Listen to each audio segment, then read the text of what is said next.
Hello, welcome. Welcome to our live for this week. So, we are talking about flushing limiting beliefs. But first, for you guys that don't know me or have not never been in this space and you just happened to see a live pop up and you jumped in, my name is Pamela Simon and I am a mindset and personal growth coach where I help professional women like you, as well as female entrepreneurs, to basically get clear on their goals and dreams, help them strategize, help them with accountability, and to actually accomplish those goals and dreams. Sometimes we have so many things going on in our minds that we can't get clear on what we're trying to do. So I can help you with that. And then we could come up with a great strategy. And then instead of just giving you the strategy and telling you go forth, I'm going to give you milestones and accountability meetings so that we can, continue to make sure that you're moving forward, but also pivot if something changed, if something's going on. I hope you guys are out enjoying a beautiful day like me today. We have been getting really, really funky weather here, so in Florida. So I wanted to come out today and just do this from here. So, like I said, we're talking about flushing limiting beliefs. Um, and I always like to start out, of course, with a quote. And if you didn't get to see this and you want more details, then you can always go to the podcast. The podcast is Divine Mindset Society, and you can find it on Apple, on Google, on Spotify, or anywhere really that you can get your podcast. So the quote is, there is one grand lie that we are limited. The only limits that we have are the limits we believe. And that last part, though the whole quote is great and it's by Wayne Dyer, but the last part, the only limits we have are the limits we believe. And I'm going to talk to you a little bit about how we get our beliefs and where they come from. But that last part is key. We limit ourselves more than anybody else. And those limits don't necessarily just come from us, they come from our surroundings, our environment, the things that we hear. It comes from many places. But I want to help you guys get past that. So, something else, as I was researching this, I looked at this site called Asana.com, and they basically define a limited belief as a limited belief is a state of mind or belief about yourself that restricts you in some way. And again, just like the quote that I just gave you, right? It all points back to us. We restrict ourselves. Nobody else does. Hey, Melissa. Um, and so I want to tell you how some of these show up, because you may not even know that you have limiting beliefs. You may not even know what they look like or what they feel like or what they show up as. But and these are just a few things. They're not, the end all be all list. But these limiting beliefs show up as negative self-talk, that you're always downing yourself. I can't do this. I can't be that. I can't run a business. Who wants to listen to me? Um, my podcast sucks, whatever, all those things. And I could have said a lot of those things to myself, and I have said some of those things to myself. And all it did was it slowed me down from going for what I really wanted, right? And I don't want you guys to do that. I don't want you to keep holding yourself back because of these limits and beliefs. It also shows up in you quitting before you even starting. You have already stopped yourself from doing something great before you even started it because you've talked yourself out of it. And again, some of that stuff comes from you creating this fear in yourself, but a lot of it comes from outside of you. It's external to you. It's things that you've taken in, that you allowed other people to personify on you, that you allowed your environment to personify on you, or your experiences, or whatever. Um, so the last one that I want to talk to you about is the imposter syndrome. Um, Again, it's really like negative self-talk, but you're really creating a persona for yourself that is not true. Basically, I'm not good enough. I can't do that. All of that is a persona of that imposter that's invading your body. And we create that for ourselves so much. And we just have to stop. Just be you. Just be you. Stop letting the external stop you from being who you are meant to be in life. Okay. The thing that really why we do this again is that word fear, right? And sometimes having those limiting beliefs, they protect us from failure. Um, but what they really do is they prevent you from doing what you really want to do in life. So I want you to do what you really want to do in life. So we're going to talk about some ways that you can eliminate that negative self-talk, that imposter syndrome, the things that are keeping you from being your best self, right? We got to be our best selves out here in this world today, right? It's 2022, right? This is our year. Every year is our year. But I'm just saying, this is our moment. You have to seize the moment. Okay.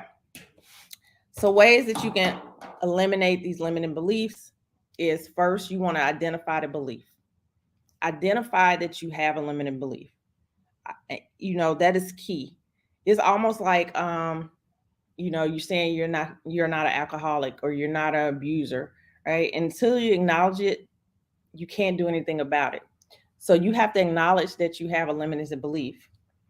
Um, then you're going to analyze where it came from and why it's there.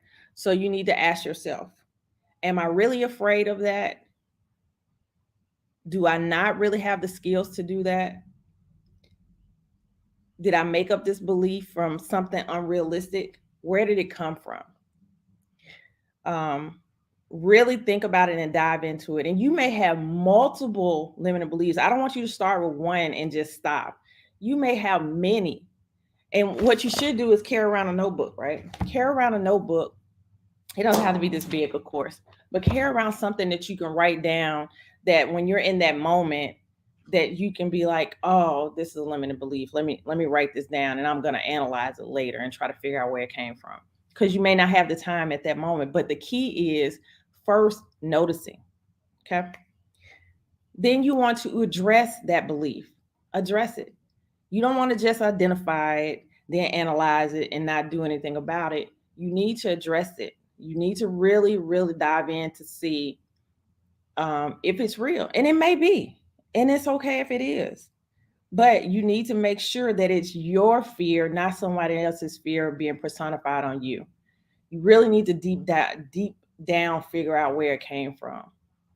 Um, and again, you want to decide if you're going to take action and eliminate that belief or if you're going to accept that as your truth. And it's okay if you accept it as your truth. But what I don't want you to do is walk around with these fears that are unrealistic and not real just because you are afraid to do something or you made yourself afraid to do something because of what somebody's personified on you. We do that a lot. We take on others' opinions and fears and their lack of action, right? Don't do that. So when you decide, whichever one you do, if you decide you're going to address it and eliminate it, then you need to create a plan that's going to allow you to eliminate it. And then execute that plan, period. Just like this podcast. I talked about this podcast for, I know, years I talked about it.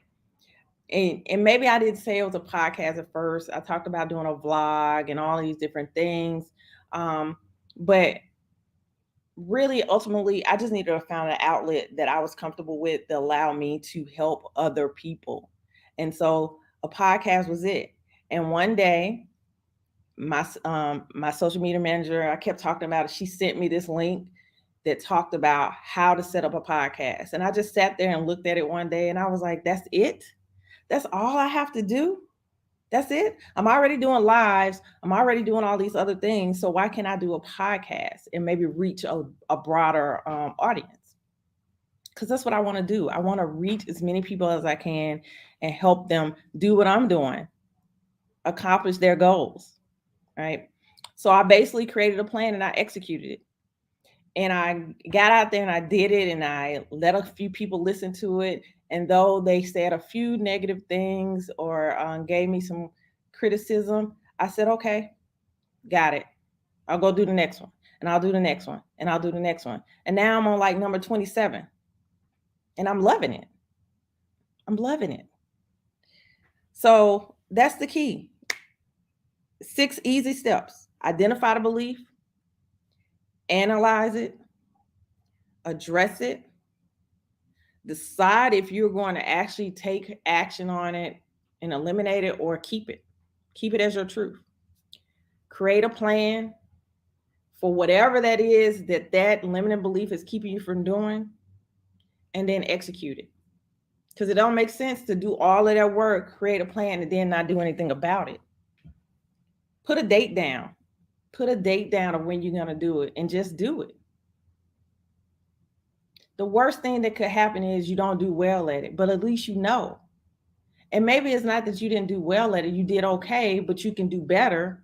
And, you figure out how you get better. But you don't stop, or you just don't do it. And then what I found out is most times that these limited beliefs, again, have nothing to do with reality. Nothing. It's like another fear that I had about public speaking, right?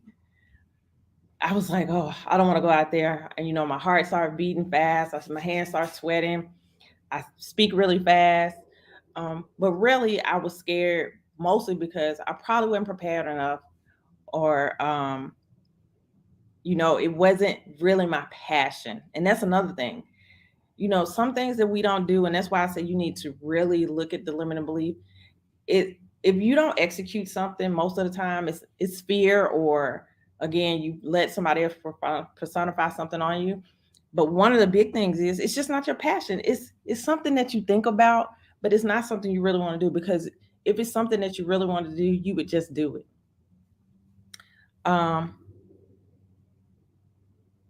So I say this: whatever it is, figure it out and move forward. Put down a list of things that you've been putting off, saying that you wanted to do, and find out really why you're not doing it. Is it fear? Is it because you feel like you don't have the skills? Is it just procrastination? Just really figure it out.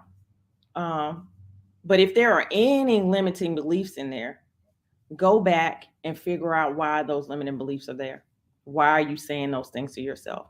Did you take it from a past relationship? Did you take it from your family? Did you take it from, some constructive criticism from somebody? Where did it come from? Or is it coming from inside? And if it is, why is it coming from inside? So again, I hope these things helped you guys. Flushing limiting beliefs is very important. It was something I really wanted to talk about. Like I said, if you want to, hear more about it, go check out the podcast.